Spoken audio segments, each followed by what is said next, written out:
Welcome you all again. We have a discussion on noise. Specifically talking about the noise in communication systems, it has a great significance to study about that because every communication between transmitter and receiver will depend upon how much effective it is and what are the factors is being created by the noise. So under this section, this is very much important that we are going to understand what may be the causes and what are the basic broad types of the noises. And over these, we would be able to identify our communication channel and communication network so that we can get rid of all these noise and will have effective and highly efficient transmission of energy. So let's we have a discussion on that. So first of all, let's we understand that what is noise. So talking about this, noise is a random energy that interfere with the information signal. So actually in talking about it is a random, it means the prediction and the basic future aspects and the values are always not defined. In generally we say, so those signals are basically called as a random signal in which we cannot predict its future values as well as its future movement. Just taking an example. Right now, if suppose we are talking with each other, right now we are just having this session, and meanwhile some sort of a sounds come, that sounds is basically called as a noise. The noise is not always, we cannot say this is useless, but this is unwanted. So whatever the signal is there, whatever the energy is there, which is unwanted in a system is called as noise. So noise may be defined as any unwanted introduction of energy tending to interfere with the proper reception and reproduction of transmitted signal. So talking about specifically is what? Talking about is what? It is basically unwanted energy. So when we are talking about the difference of the noise, it is unwanted energy. Moving ahead. In radio receiver, noise may produce hiss in the loudspeaker output. Obviously some disturbances, some voice clarity issues, and obviously many times we found out that a different kind of a sounds are being created that created disturbances. That is basically called as a hiss. That may be a loudspeaker. That is one of the example here. Noise can limit the range of a system. That's the most important part. If suppose we are talking about the noise, so the noise may create an effect on the range of the system. If suppose a particular system is applicable to work for 5 kilometers, then in this section, if suppose noise is being inserted, then their limit will be affected. This is another cause. It affects the sensitivity of the receiver. Meanwhile, when we are talking about the sensitivity, it means it is basically a concept in which a particular system tells us up to what precision it is eligible to receive the energy. For an example, suppose that we have a system and this system can easily measure about 5 decibel of energy. So if this noise insertion is there, so it may have an effect that 5 decibel order noise may create a disturbance. So next time the sensitivity, it means the distance and difference between the smallest values of the signal may be affected by the receiver. Moving ahead.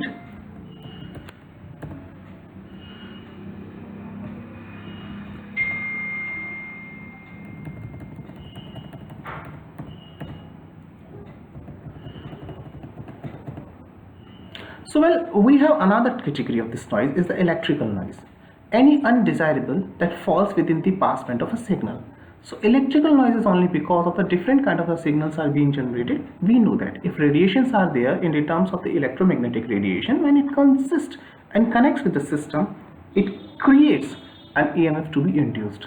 So wherever there is an EMF induced, there is a flow of current. So some sort of this kind of a situation will create electrical noise. Let's we have a further discussion on that. Two general categories let's we talk about. Correlated noise implies relationship between the signal and the noise exists only when the signal is present. And uncorrelated noise present at all the time whether there is signal or not.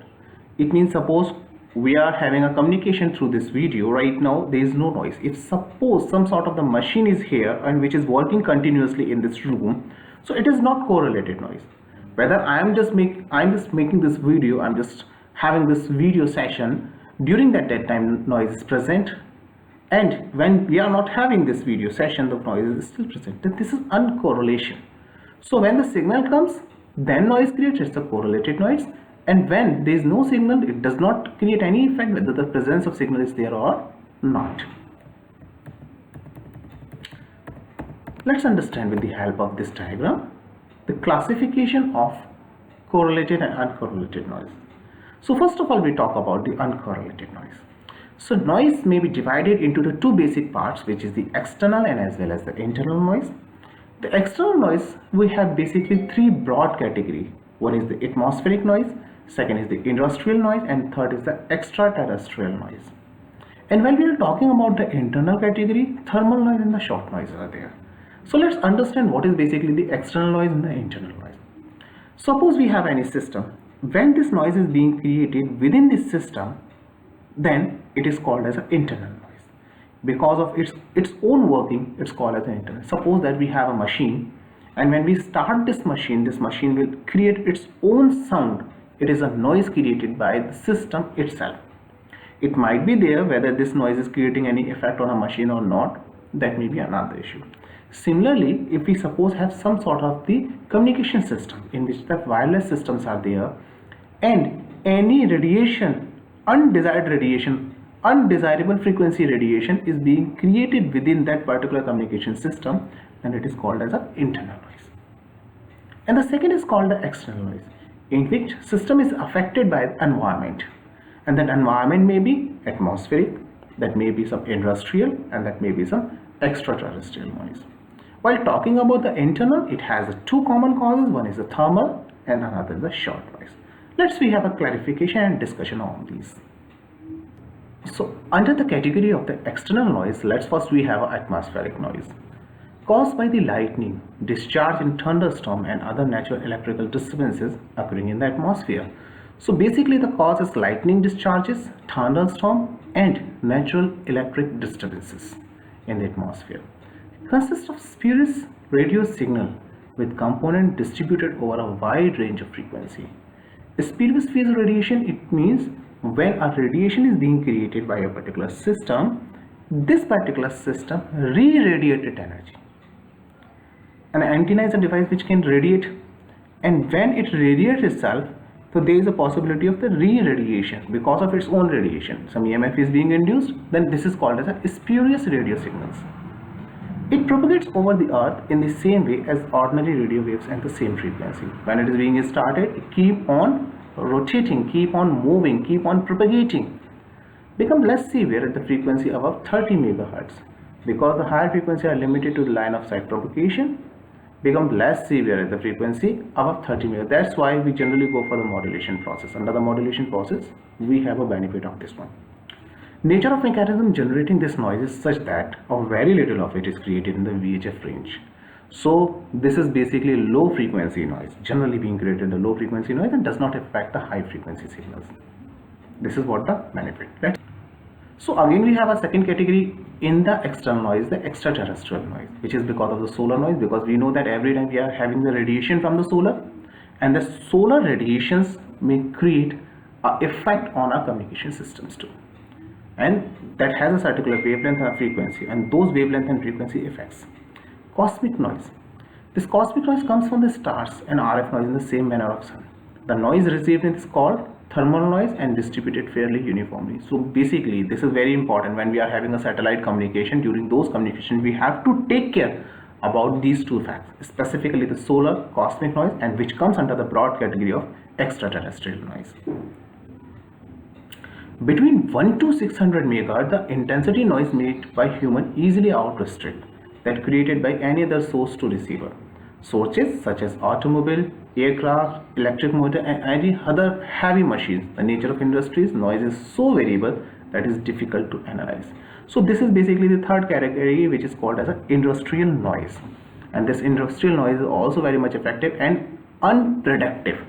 Nobody knows when the machine is going to start, when it is going to be off, and from where, and what are the causes, what are the interference, because of the final results come. If suppose we are having class here, and during that period an aircraft comes, this is unpredictable noise. The short noise comes under the category of the internal noise. This is caused by the random arrival of the carriers at the output element of an electronic device.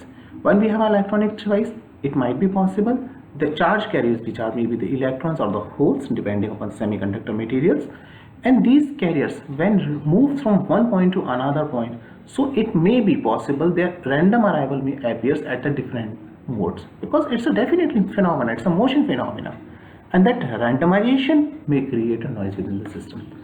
First observed in the anode current of a vacuum tube amplifier. Previously we didn't have the semiconductor device, so it was found in the vacuum tube amplifier because we were using as an electronic component vacuum tube devices, and during that vacuum tube devices we got that kind of a situation, unnecessary movement of charge carriers reaching to the anodes. The current carriers are not moving in the continuous steady flow because they are the random, so sometimes they are flowing in a forward, sometimes backward, and sometimes in a circulatory path too, randomly varying and superimposed onto any signal present, sometimes called transistor. So this kind of a noise is being created within the system, and most important to study, because we have, if suppose we are talking about the communication system, in all the communication system we have electronics devices, and electronics devices made up of semiconductor, transistor, diodes, all these. So that kind of a noise can be created, that small noise affect the device performance. So well, next into the category of the internal noise is the thermal noise. It is associated basically the rapid and random movement of electron. We know that, and whenever there is a movement, there is agitation, there is heat being created, and heat had its own radiation in the infrared radiations. So talking about the frequency, it has certain frequency. Talking about the energy loss, it has a certain energy. Talking about the noise which is being created by the thermal agitation, it has.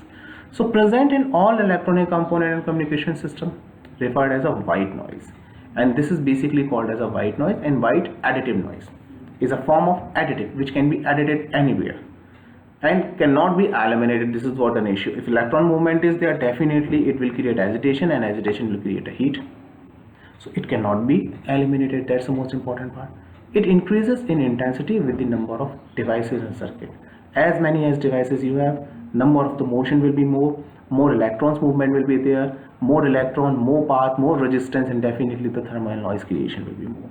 So this is what. So we have to just take care about the energy of our signal must be much sufficient so that we can come across through this thermal noise. So well, in today's lecture, we have just gone through the basic classification of the noise that has been taken care into the two parts, which is the external as well as the internal noise. And external noise, we have just taken care about the atmospheric noise, industrial noise, etc. These are not only the causes, these are the basic broad categories. It means we have a medium atmosphere, we have a noise. We have a medium on the earth, and earth has industries.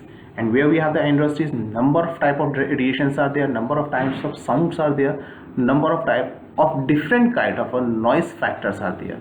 Sometimes we are having a thermal radiation, sometimes we have a electromagnetic radiation, sometimes we have a radioactive radiation. So all these creates industrial effects. And extraterrestrial noises are also always there, because we have a complete universe, complete solar system is here, and during that complete solar system, during that particular, we have radiations from the sun and the stars as well.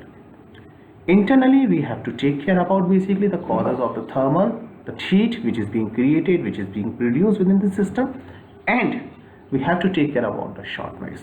And the short noise only because of the unwanted random arrival of the charge carrier. Hope so during this particular lecture you would be really able to understand the causes of the noise, what are the different causes of the noise, and what it can affect on a communication system. So those who are working on a communication system, studying the communication system, they have to just take care about the consideration of the noise, which is very, very important. Until and unless you do not know what is basically the level of the noise, what is the amplitude of the noise, what is the power of a noise, you cannot transmit your signal, because this noise may overcome over the actual transmission. So this is what basically the target, to make you understand about the noise factors. So take care about that, keep studying, keep reading. Meanwhile, if you have any doubt related with all these categories, you may drop a comment here. Thank you very much.